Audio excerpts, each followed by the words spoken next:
प्यार में सबसे बड़ा धोखा तब लगता है जब तुम पूरी सच्चाई से किसी को चाहो और सामने वाला सिर्फ खेल कर रहा हो। आज के एपिसोड में वो लड़की टूटी नहीं, बस बिखर गई थी अपने पूरे दिल से, जिसने उससे प्यार किया। वही शख्स जब किसी और के साथ उसे देखती है तो जैसे कि सब कुछ खत्म हो जाता है। वो चुपचाप कमरे में गई और दरवाज़ा बंद किया और आईने में खुद को देखा और पूछा, क्या कमी रह गई थी मुझ में।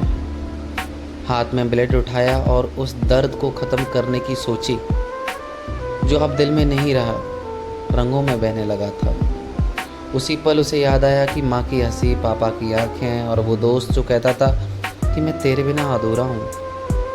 प्यार ने तोड़ दिया था उसे, लेकिन वो खुद को नहीं तोड़ सकी। वो रोई, चिल्लाई, मगर फिर उठ ना सकी, क्योंकि अब वो सिर्फ किसी की मोहब्बत नहीं, खुद की इज्जत बन चुकी थी। क्या वो अब दोबारा कर पाएगी ऐसा प्यार?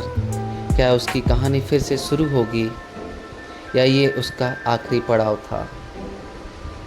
दोस्तों, जानेंगे हम इस वीडियो में। अब वो रात जिसकी ज़िंदगी सबसे लंबी रात थी, दर्द था, आंसू और खुद से हारी हुई वो लड़की अब किसी को खोने से नहीं, खुद को खोने से डरने लगी थी। सुबह की पहली किरण उसके जख्मों पर पड़ी और उस उजाले ने उसको एक फैसला दिया। अब वो रिश्ते के लिए नहीं रोएगी जो सिर्फ नाम का था।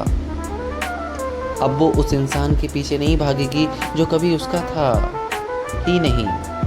उसने आईना देखा और पहली बार खुद से कहा, अब मैं अपनी कहानी खुद लिखूंगी, किसी और की अधूरी कहानी दास्तां नहीं बनूंगी। उसने कॉलेज जाना शुरू किया, खुद पर ध्यान देना शुरू किया। वो सिर्फ पहले जैसी प्यारी गर्लफ्रेंड कहलाती थी, अब उसे स्मार्ट, स्ट्रॉन्ग और इंडिपेंडेंट कहने लगे। धीरे धीरे लोग हैरान हुए, ये वही लड़की है जो कल टूटी हुई थी। हाँ, वही थी, लेकिन अब उसने अपनी तकदीर खुद से लिखना शुरू कर दिया था। जिसने कभी छोड़ा ही नहीं था अपना हौसला, अब वो लड़की एक मिसाल बन चुकी है।